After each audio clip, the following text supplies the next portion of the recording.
Jamaah itu kan bersama ya, tidak sendirian.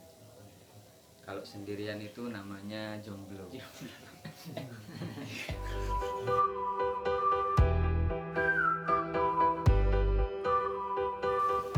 Oke, assalamualaikum warahmatullahi wabarakatuh. Selamat malam teman-teman di rumah yang nonton secara live di YouTube akun informasi ruwa.or.id. Silakan sebelum kita memulai untuk membahas tema malam ini, silakan absen dulu dari mana yang hadir, teman-teman yang ada di luar kota atau bahkan di luar Jawa. Silakan dan jangan lupa untuk subscribe akun formasi YouTube resmi di organisasi formasi.or.id. Oke, terima kasih teman-teman yang sudah nonton. Kita sapa dulu dua narasumber kita. Selamat malam Gus Payumi. Selamat malam Gus Aam. Selamat malam. Semoga pertemuan kali ini tambah sehat semakin kesini puasanya. Amin. Malam ini kita mengangkat tema fenomena jemaah, Gus. Jadi jemaah apa ini? Ya, secara mendasar kita bahas dari jemaah sholat saja. Jadi ada beberapa fenomena yang perlu dibahas karena situasi seperti ini banyak fenomena-fenomena yang baru kita alami. Nah, mungkin bisa dijelaskan dari dasar terkait fenomena jemaah secara bahasa dan secara umum. Untuk mungkin didahului Gus Fayu terlebih dahulu. Bismillahirrahmanirrahim. Jamaah itu kan bersama ya, tidak sendirian. Kalau sendirian itu namanya jomblo. Jamaah itu secara bahasa ya kumpulan lebih dari satu orang, baik itu cuma 2 orang atau 3 orang atau lebih. Cuman jamaah ketika dikontekkan ke dalam bahasa kitab, khususnya literasi fikih, mengarah kepada pekerjaan atau lebih identik dengan sholat, dan ini minimal terdiri dari 1 imam dan 1 makmum. Itu sudah cukup. Artinya tidak perlu kita memperbanyak makmum untuk dikatakan jamaah. Meskipun secara keutamaan ini ada perbedaan antara jamaah yang makmumnya hanya 1 orang dengan jamaah yang makmumnya itu ada 4 orang. Semisal istrinya cuma 1, ya berarti jamaah dengan istrinya 1 orang itu sudah 27 pahala ya. Pahalanya sudah 27. Lah kalau istrinya banyak 4 misalnya, berarti ya sama, pahalanya sama 27. Cuman ada perbedaan. Andaikan digambarkan ya, semisal kalau yang cuman 1 makmumnya itu bisa ya pahalanya 27, cuman kecil-kecil kayak telur lah. Tapi kalau jamaahnya banyak itu bisa 27 tapi agak besar, kayak batu gede, batu besar. Itu dalam menggambarkan perbedaan antara fadilah jamaah hanya 1 orang dengan lebih dari 1 orang. Artinya kita tidak perlu khawatir semisal jamaah kita cuma 1 orang itu sudah 27 derajat, berlipat-lipat dari sholat sendirian. Kemudian yang perlu kita ketahui, sholat sendirian itu hukumnya makruh. Makruh itu tidak baik. Meskipun tidak dosa ya, kita sholat sendirian itu tidak dosa, tapi secara moral, menurut kacamata agama, secara akhlak, ini kurang patut dilihat, kurang patut untuk diperhatikan.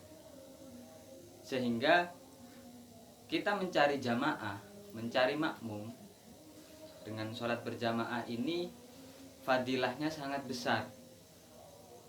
Namun yang perlu kita lihat adalah, andaikan kita sholat sendirian, gara-gara kita tidak mampu untuk melakukan jamaah, apakah kita punya potensi untuk mendapatkan derajat yang sama dengan orang yang sholat jamaah? Lah, terkait dengan ini ada solusi, ada perkhilafan di antara para ulama. Andaikan memang kita sholat sendirian gara-gara tidak mungkin untuk melakukan sholat jamaah, semisal Anda harus terkarantina di rumah karena menghindari hal-hal yang tidak diinginkan, semisal ya, atau kita tidak punya makmum karena memang sendirian, tidak ada cara lagi untuk kita sholat berjamaah, maka andaikan kita meniyatinya, berniat saya ini mau jamaah, tapi gara-gara saya nggak bisa jamaah, nggak ada temennya, saya ya sholat sendirian, ini pahalanya sama. Menurut sebagian ulama pahalanya sama dengan orang yang sholat jamaah. Di sholat sendirian karena udzur ini masih ada potensi untuk menyamai sholat berjamaah. Kemudian mengenai masalah sholat berjamaah, yang perlu kita perhatikan, yang perlu diperhatikan dalam sholat jamaah itu adalah kita sebagai makmum harus manut, harus patuh kepada imam. Ya, harus patuh kepada imam. Maksudnya patuh kepada imam gini, kita tidak boleh lebih dulu, ya, tidak boleh lebih dulu mendahului imam, ini tidak boleh. Bahkan jika disengaja, ini haram, berdosa. Terus kita juga tidak baik andaikan kita ini tertinggal karena terlalu santai, semisal ya, kita tertinggal dari imam, terlalu lembek gerakan kita sehingga imam sudah ruku, kita masih di atas santai-santai dulu lah. Ini pun juga tidak baik. Kita harus sigap saat imam ruku, ya kita harus ruku.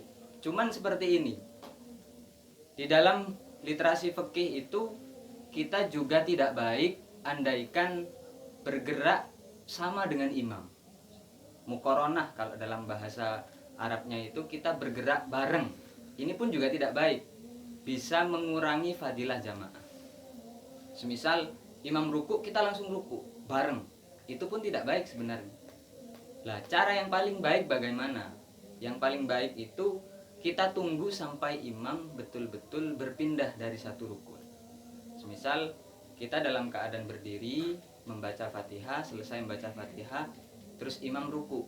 Setelah imam itu sampai pada posisi yang sempurna ruku, baru kita ikut ruku. Kalau imam belum sampai ke posisi ruku, kita tidak baik langsung ruku, itu tidak baik. Jadi kita tunggu dulu sampai imam betul-betul sudah ruku secara sempurna. Terus ada konsekuensi ketika kita itu bersamaan dengan imam. Bersamaan itu konsekuensinya bisa fatal, ya, bisa fatal gara-gara bersamaan dalam takbir. Ini bisa fatal, bisa tidak sah sholat kita. Misal imam takbir Allahu Akbar, kita langsung ikut Allahu Akbar, ya. Imam belum selesai takbir, kita langsung ikut. Ini bisa fatal, sholat kita tidak sah, ya. Muqaronah yang bisa berefek kepada hal yang fatal. Cuman ada lagi kasusnya ketika kita muqaronah bersamaan dengan imam itu tidak di lain takbir. Ini efeknya bisa mengurangi fadilah, bisa menghilangkan derajat 27-nya. Misal kita ruku bareng sama imam, ini makruh dan bisa menghilangkan 27 derajatnya ruku. Jadi fadilah sholat itu, fadilah sholat jamaah itu tidak kok hilang semua, tidak. Semisal kita ruku bersamaan dengan imam, ini kan makruh dan menyebabkan fadilah jamaah hilang. Cuman yang hilang itu hanya fadilahnya ruku. Untuk fadilah selain ruku itu tetap kita dapat 27 rakaat, 27 derajat andaikan tidak menerjang kesunahan-kesunahan dalam jamaah. Sama lagi dengan contoh soft, ya, soft. Kita semisal di depan itu masih longgar, masih kosong. Kok kita sudah membuat soft baru di belakangnya? Ya. Apakah seseorang ini sholatnya hanya dapat 1 derajat karena menerjang kesunahan soft, atau tetap mendapatkan 27 derajat hanya dalam sudut soft dia tidak mendapatkan fadilah? Ini ulama masih memperbincangkan kembali. Kalau menurut Imam Romli dalam sebagian kitabnya itu mengatakan fadilah jamaahnya yang hilang. Berarti dia sama dengan sholat sendirian. Secara fadilah dia mendapatkan 1 derajat saja. Cuman menurut ulama lain, ini sisi rahmatnya ikhtilaf ini di sini. Kita bisa mendapatkan fadilah 27 rakaat, 27 derajat mengikuti pendapat ulama lain. Itu ya. Di soft itu menurut sebagian ulama, andaikan kita ditinggal, kita tidak ikut soft, ya, barisannya tidak sama dengan yang di depan, ini bisa berpengaruh kepada keutamaan soft. Untuk 27 derajat tetap kita dapat seperti itu kalau menurut sebagian ulama. Kemudian yang substansial lagi dalam jamaah itu yang terpenting adalah satu, harus mengetahui gerak-gerik imam. Nah, gerak-gerik imam itu bisa diketahui dengan kita melihat langsung. Imam sedang ruku, imam sedang sujud, atau kita bisa mendengar lewat speaker, ya. Kemudian syarat yang substansi lagi adalah harus berkumpul dalam satu tempat. Semisal kita hanya mendengarkan lewat speaker dan kita sholat di rumah, apakah ini 2 tempat atau 1 tempat? Saya rasa ini 2 tempat, ya. Antara masjid dengan rumah itu berbeda, 2 tempat yang berbeda, sehingga kalau kita terjang mungkin bisa berpengaruh kepada keabsahan sholat jamaah. Mungkin hanya itu untuk pembuka. Silakan saya kembalikan ke moderator. Oke, terima kasih Gus Fayumi. Terkait fenomena jemaah ini Gus Aam, karena di bulan puasa ini ada sholat tarawih yang biasa dilaksanakan dengan berjemaah.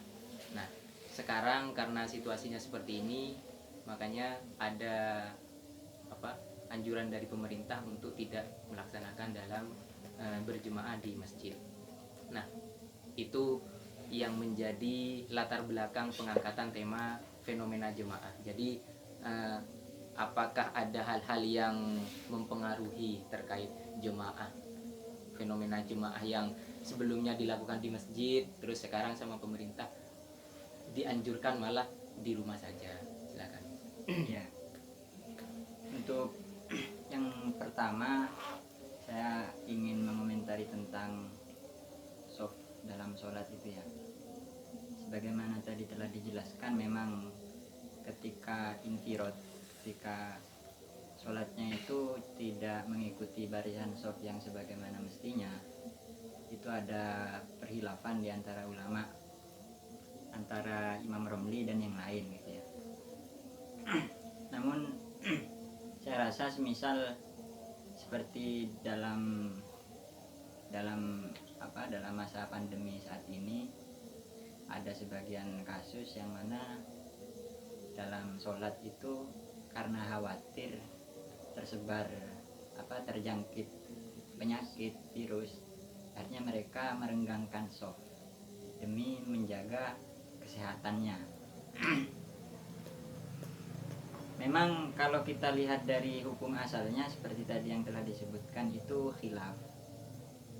Merenggangkan soft itu khilaf terkait mendapatkan fadilah jamaahnya atau tidak. Namun saya rasa karena hal ini juga menjadi problem saat ini, seandainya memang meninggalkan barisan soft itu karena adanya udzur, karena adanya hal yang mencegah kita untuk bisa menjaga soft sebagaimana mestinya, selayaknya kita katakan bahwa hal tersebut tidak bisa menggugurkan fadilah jamaah. Meskipun nanti menurut ulama yang berpendapat menggugurkan fadilah jamaah ketika keadaan normal, karena ada udzur tersebut, akhirnya hal ini ditolerir oleh syariat. Di dalam sebuah redaksi ini saya mengutip dari Tuhfah karangannya Ibnu Hajar, Suara. suara ya, karangannya Ibnu Hajar. Memang di sana tidak disebutkan secara spesifik udzur yang berupa pandemi virus corona ya, tapi di sini disebutkan bahwa ingka nata'akhuruhum bi'udhrin kawaktil harri bil masjidil haram fala karohata wala taksiro kama huwa zahir. Disebutkan bahwa ketika ta'akhur, maksudnya ta'akhur itu bukan dalam segi af'al tapi dalam segi tempat, itu ada udzur, mereka mengakhirkan soft itu karena ada udzur. Di sini dicontohkan seperti panas. Kalau di dalam keterangan yang lebih lanjut itu dijelaskan lagi walinah bil mator, karena hujan. Misal tempat yang di depan itu basah karena hujan gitu ya, maka di sana tidak dianggap adanya hukum makruh dan juga tidak dianggap ceroboh. Dari kata-kata tidak ada hukum makruh itu dijelaskan kembali, ai fala tufawwituhum al-fadilah. Ini dari Ainshin ya, Alisi Bro Malisi, bahwa fadilahnya pun, fadilah jamaahnya pun tidak hilang disebabkan karena ada udzur tersebut. Nah, itu terkait soft tadi yang telah dijelaskan oleh tutor yang awal. Lalu terkait himbauan pemerintah untuk sholat di rumah saja, memang kalau kita melihat dari sudut pandang jamaahnya sendiri, menurut Al-Munawi ya, sebenarnya memang hikmahnya sholat jamaah itu adalah qiyamu nizamil ulfah bainal musallin. Hikmahnya salah satunya adalah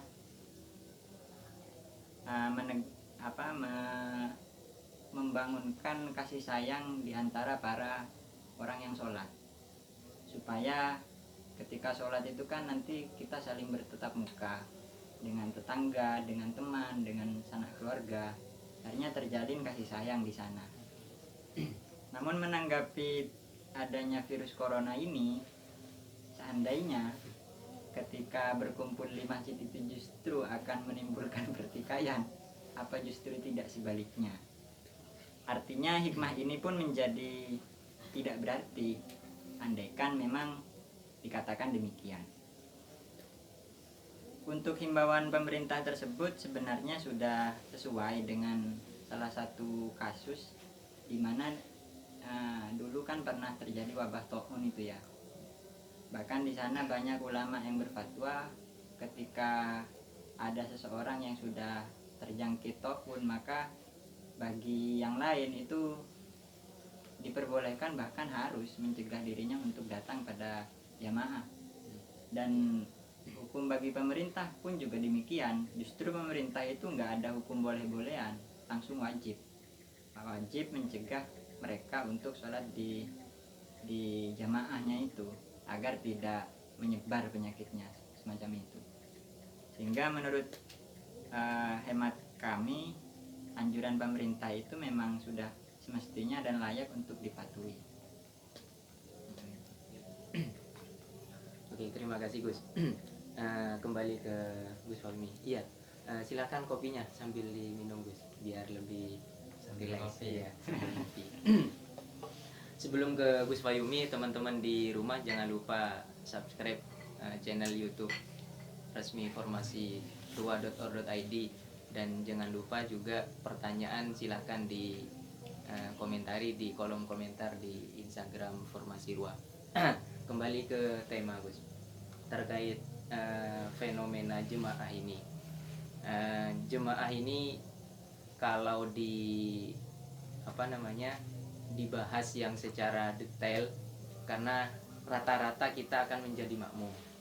Ya, karena yang menjadi imam mungkinan itu 1-2 orang. Jadi yang lebih luas pembahasannya itu terkait makmum. Nah, kalau seperti sholat tarawih gitu, yang rata-rata kalau kita teman-teman mungkin juga mengalami, lebih cepat dari sholat biasanya, terkait jarak antara rukun satu dengan antara rukun yang dilakukan imam dengan rukun yang dilakukan makmum itu, apakah itu tetap seperti yang dijelaskan di awal itu atau bagaimana? Oh, itu.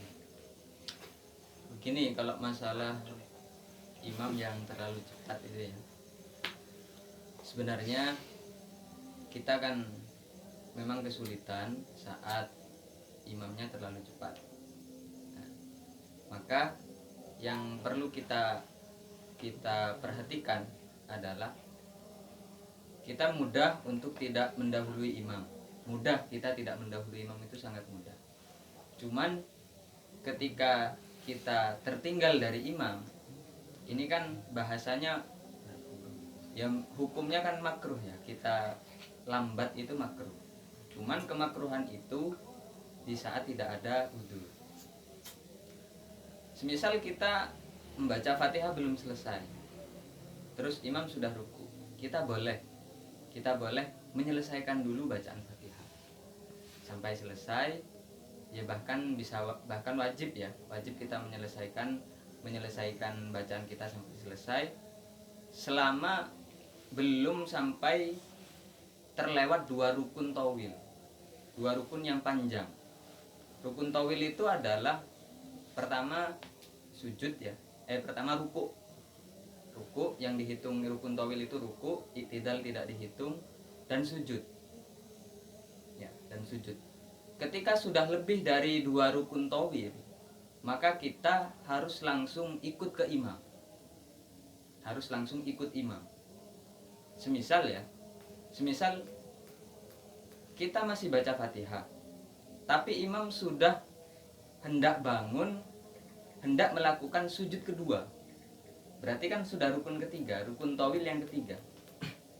Maka kita yang langkah kita itu langsung sujud ikut imam. Nah, cuman permasalahannya di sini kita terkena ada imbasnya, kita harus menambahkan 1 rukun, 1 rakaat lagi setelah imam salat, seperti itu. Cuman ketika menyikapi fenomena banyak masyarakat, semisal ketika bacaan Fatihahnya belum selesai tapi langsung ikut ruku ya, kita juga tidak bisa menyalahkan karena ini sudah pembahasan lintas madhab, sudah banyak, sudah kita masuk ke ranah di mana ulama masih memperkhilafkan dalam madhab lain. Dalam madhab lain itu memang ada, artinya ketika kita menjadi makmum, maka tidak ada kewajiban membaca Al-Fatihah karena sudah ditanggung oleh imam ya. Tapi ini sudah lintas madhab, ini hanya untuk orang yang belum tahu. Kalau belum tahu, sholatnya ya kita selesaikan, kita anggap sah.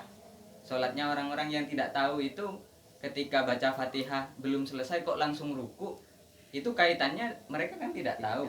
Kalau tidak tahu ya berarti ada keringanan lah. Lah untuk pemirsa-pemirsa yang sudah tahu hari ini tahu dengan itu ya, ini harus hati-hati, harus berhati-hati. Kita ini bisa konsis dengan madhab Syafi'i, atau kita ingin pindah ke madhab lain, itu pun juga harus hati-hati.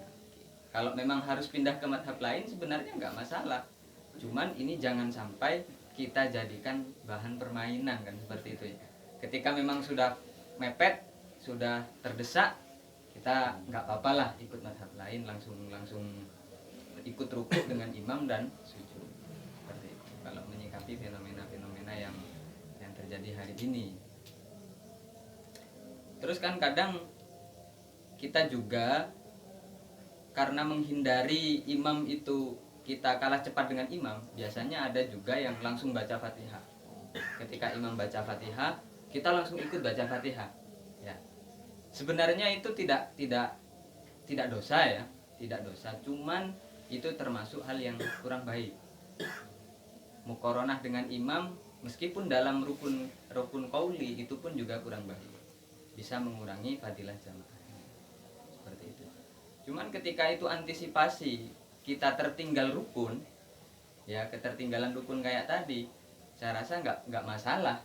Kita lakukan nggak masalah, langsung imam takbir.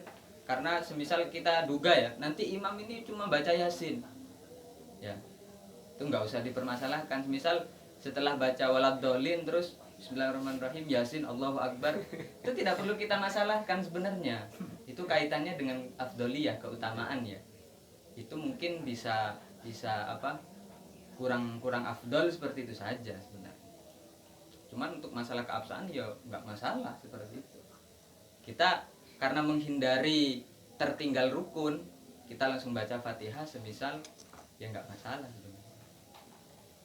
Oke, terima kasih Gus atas penjelasannya. Jadi memang hal-hal yang berkaitan dengan rukun qauli, misalkan yang seperti tadi Gus Fahmi jelaskan, itu dibaca secara bersamaan dengan imam, itu bagi yang belum tahu atau yang nggak selesai makmum membaca Fatihah yang tidak selesai, berarti yang belum tahu tidak apa-apa. Tapi Yang belum tahu kita hukumi sah-sah saja gitu ya. Berarti yang pemirsa di rumah yang sudah tahu menonton ngaji hari ini, berarti itu sudah termasuk yang sudah tahu, dan itu tidak boleh ternyata. Maksudnya gini, tinggal diputuskan seperti itu ya. Kita tetap konsis dengan madhab Syafi'i, harus menyelesaikan bacaan, atau kita pindah dan taklid ke madhab lain.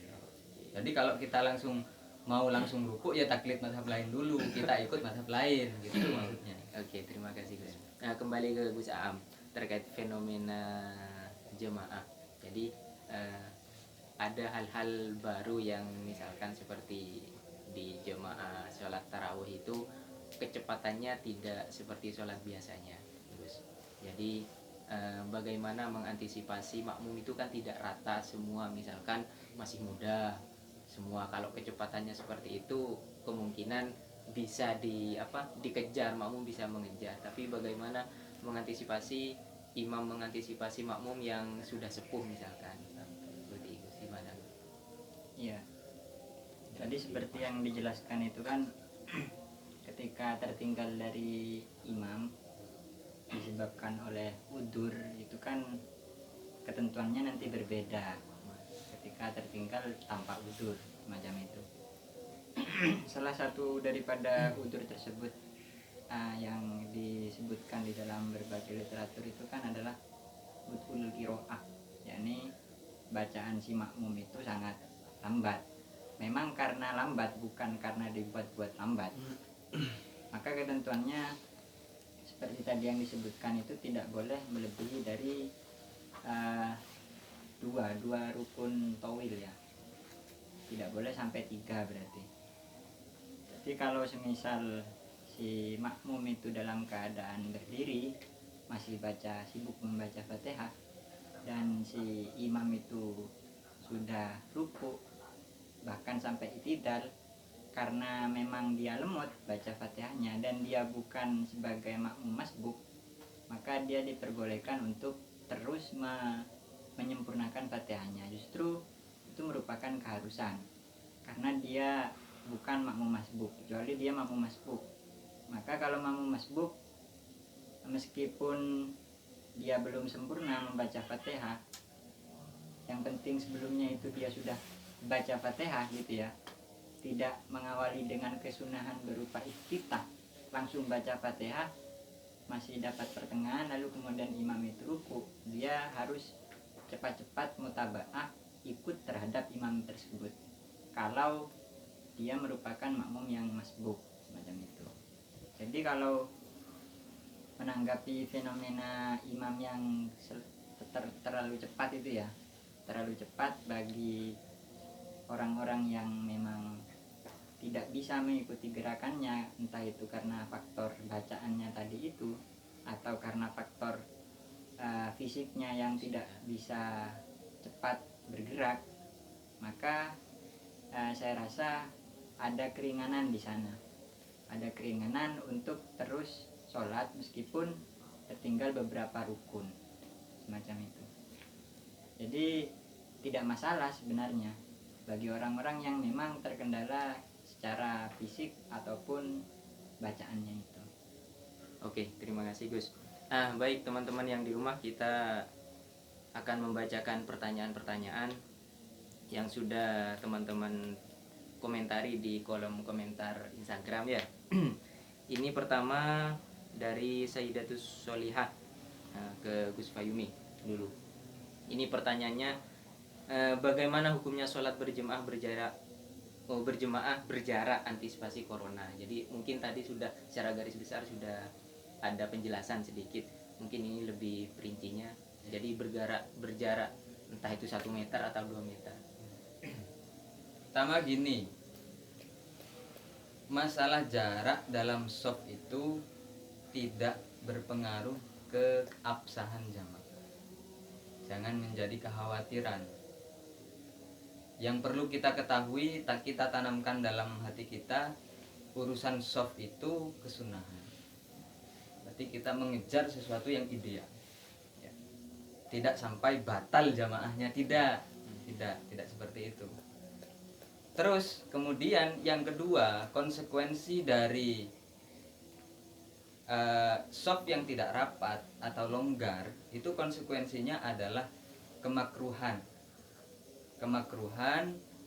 dan kaitannya kepada fadilah jamaah yang telah disebutkan tadi. Khilaf itu apakah masih dapat fadilah jamaah atau tidak dapat sama sekali. Ini terjadi perkhilafan. Ada yang mengatakan tetap dapat fadilah, ada yang mengatakan sudah tidak dapat fadilah jamaah plus fadilah sholat, seperti itu. Namun perkhilafan itu dalam masa normal, dalam hal-hal yang bersifat normal kan ya, normal. Namun hari ini karena suasananya sudah tidak normal, terus sehingga pemerintah menetapkan peraturan sosial distancing, harus jaga jarak. Sekarang seperti ini, kalau kita pahami peraturan imam itu ketika maslahat wajib dilakukan. Lah sekarang social distancing itu ada kemaslahatan. Ketika ada kemaslahatan, maka bisa jadi wajib. Kita merenggangkan barisan untuk menjaga kesehatan, terus didukung oleh perintah dari imam, ini bisa wajib. Bisa menjadi sebuah kewajiban, kita harus jaga jarak. Sekalipun itu dalam kasus sholat. Apakah fadilahnya kita dapat? Ya jelas dapat lah, karena seperti yang dijelaskan tutor kedua tadi, ini sudah konteksnya dalam konteks ada uzur. Kalau dalam kitab itu ringan, misal basah lah, kita kesulitan, nggak nyaman kalau di sana di tempat yang basah itu, kita boleh di belakang dan tetap dapat pahala jamaah. Apalagi hari ini yang virus corona itu termasuk virus yang menakutkan. Ya bahkan merenggut nyawa sampai berapa ratus ribu itu, berjutaan ya kalau di dunia mungkin. Kalau di Indonesia mungkin sudah 12.000 yang mati. Yang mati 800 ya, sekitaran itulah. Ini kan itu kan sudah bisa mengantarkan dugaan kita bahwa virus corona itu juga ada efek buruk pada kesehatan, efek buruk pada nyawa kita. Jadi secara kesimpulan, ya bisa jadi wajib kita jamaah itu bukan jamaahnya ya. Yang wajib itu jaga jaraknya. Yang jamaah sunnah kok ya. Oke, terima kasih Gus. Ini untuk Gus Aam pertanyaan selanjutnya. Ini agak agak lucu. Assalamualaikum moderator dan narasumber. Ada rumah yang berdekatan dengan masjid. Dari rumah tersebut dapat melihat orang yang sedang sholat berjemaah di masjid dan juga mendengar suaranya dari speaker. Apakah boleh kita berniat makmum dari sholat berjemaah dari masjid yang berjarak ke rumah? Pencerahannya ini antara malas dan mencari hukum. Silakan Gus. Kenapa jangan ada? Ya seperti tadi yang dijelaskan ya, kalau terkait soft itu kan sunnah dan bahkan bisa berpengaruh pada fadilah jamaahnya itu kan. Namun kalau kalau kita berbicara tentang keabsahan sholatnya, kita tidak membicarakan masalah fadilah jamaah atau fadilah softnya. Selama antara makmum dengan imam atau dengan makmum yang di belakang imam itu tidak berjarak lebih dari 300 dirok, atau kalau kita meterkan itu mungkin sekitar 150 meter gitu ya, jarak antara musolli kita dengan imam atau dengan makmum yang ada di belakang imam itu tidak berjarak lebih dari 300 dirok atau 150, sekitar 150 meter, maka itu tetap dianggap sebagai tetap ada robitoh, ada penghubung antara makmum dengan jamaah tersebut. Artinya apa? Artinya tinggal kita lihat sendiri jarak antara orang tersebut yang sedang sholat di rumah dengan yang ada di depan itu melebihi apa tidak. Itu salah satu daripada syaratnya tentang jarak ya. Lalu kemudian yang berikutnya tentang mengetahui. Tadi telah juga disampaikan, pertanyaannya apakah dari rumah itu bisa mengetahui gerak-gerik yang ada di depannya, gerak-gerik makmum atau imamnya itu langsung. Apakah dia bisa? Kalau bisa ya berarti sah. Kalau tidak ya berarti jamaahnya batal, sholatnya pun juga batal, karena dia dianggap bermain-main dalam hal robitoh jamaah, hubungan antara makmum dengan imamnya itu, sehingga tidak langsung bisa kita simpulkan karena masih ada beberapa ketentuan yang harus diperjelas dari pertanyaan tersebut, macam itu. Kalau ketentuannya seperti tadi itu. Kalau misalkan dari rumah itu ada penghalang hanya mendengar saja, jadi hanya melihat dan mendengar, misalnya dari musolanya di lantai 1, di rumah itu di lantai 2, jadi bisa rumahnya kaca, misalkan rumahnya kaca jadi bisa melihat gerak-gerik imam, tapi terhalang kaca Gus, terhalang kaca karena rumahnya kaca. Terkait itu ya, syarat yang berikutnya berarti. Iya. Syarat yang berikutnya itu harus ada jalan yang bisa menuju pada jamaah yang ada di depannya atau pada imam. Jalan itu tidak boleh ke belakang. Jalan itu minimal ya ke samping atau ke depan.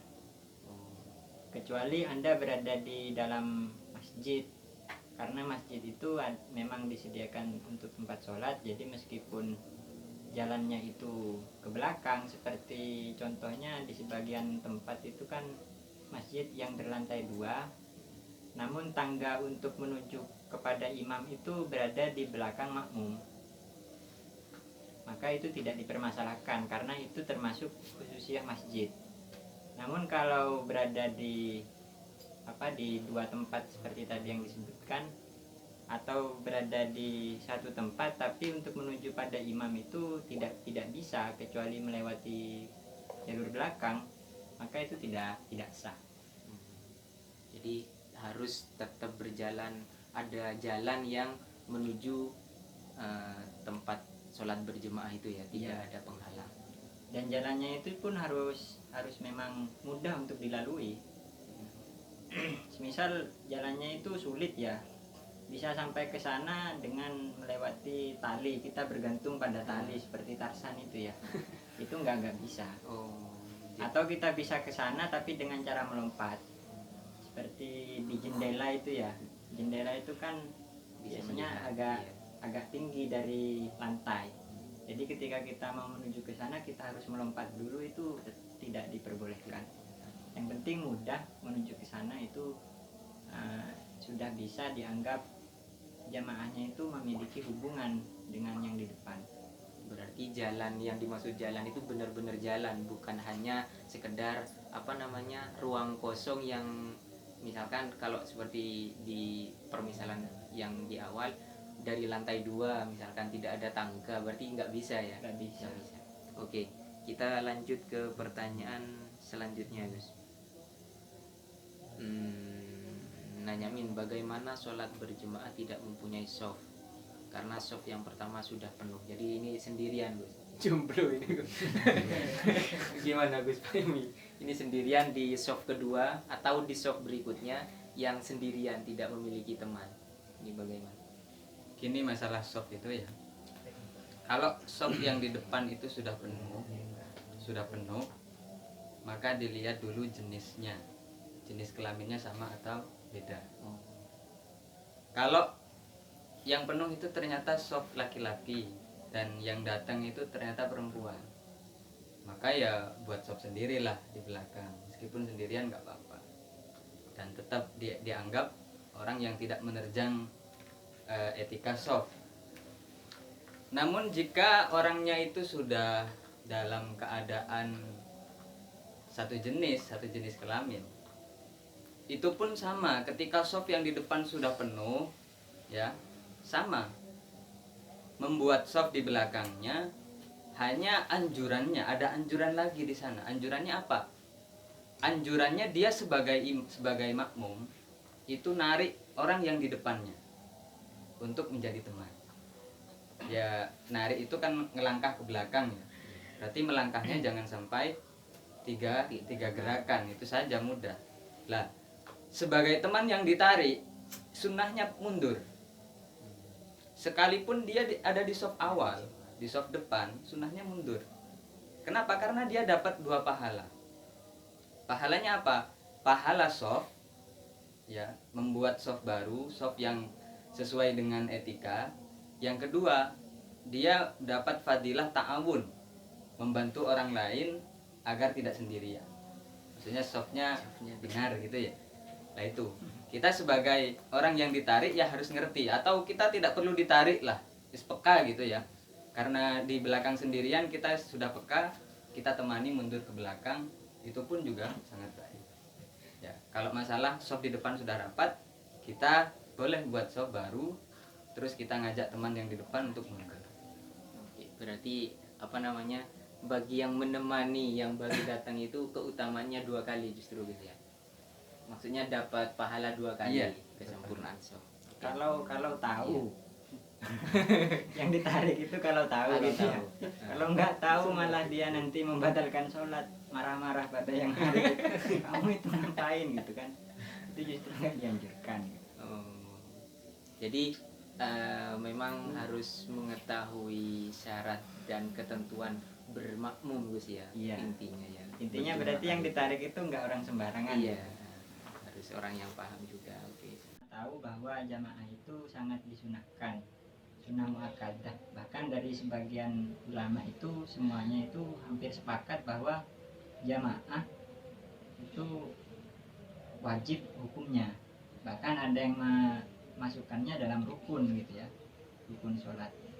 Kecuali Imam Syafi'i yang menghukuminya sunnah muakkadah itu ya. Jadi sebaiknya kita tetap melakukan jamaah,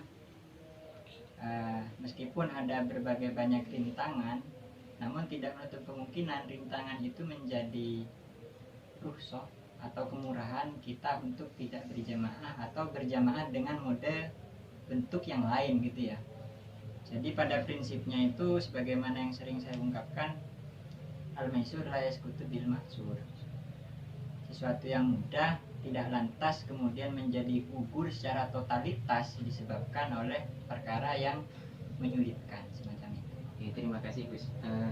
Raffi terkait apa namanya, closing statement fenomena jemaah. Berjamaah itu kita harus saling menyadari. Kalau kita jadi imam, maka kita harus memperhatikan juga kondisi dari makmumnya. Artinya kita tidak perlu memburu keutamaan yang pol kalau ini sangat mengganggu makmumnya. Ya. Terus kita sebagai makmum itu pun juga harus sadar, harus mengerti bahwasanya kita sebagai makmum itu harus manut, harus ikut kepada imam, jangan sampai mendahului, dan harus sigap, jangan sampai telat. Ya, Kita sebagai rakyat harus manut kepada imam yang memimpin sholat. Kalau jangan sampai kita macak pengen ada di depan imam, nggak usah. Terus jangan sampai telat dari perintah imam. Maka yang paling baik kita harus melihat ketika imam itu memutuskan dan selesai dari satu rukun, maka kita segera menyusulnya, segera manut untuk mengikutinya. Mungkin seperti itu.